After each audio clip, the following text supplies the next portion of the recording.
আসসালামু আলাইকুম গাইস, আশা করি ভালো আছেন। আমি আলহামদুলিল্লাহ ভালো আছি। আমি একটা তরকারি রান্না করব শর্টকাটে। আজকে ঝাটকা মাছ দিয়ে বেগুন ধনের পাতা দিয়ে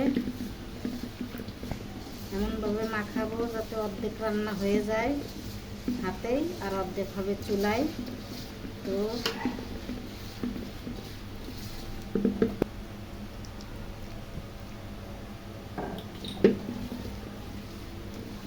মাছটা অনেক সুন্দর আছে, বেগুন দিয়ে রান্না করলে সেই ঘ্রাণ হবে।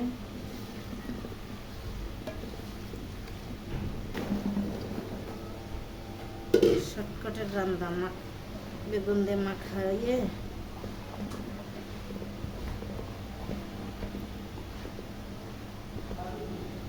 গাইস, আমার তরকারি সুন্দর করে মাখানো হয়ে গেছে।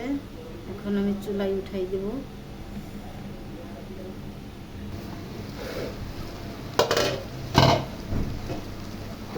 তরকারিটা নাড়া দিয়ে দিই, মশলা দিয়ে কেমন অবস্থা, সেই একটা ঘ্রাণ হয়েছে।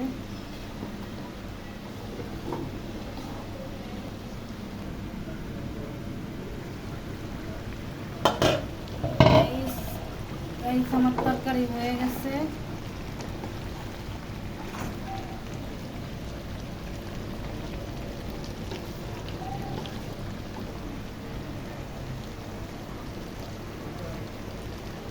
রান্না শেষ।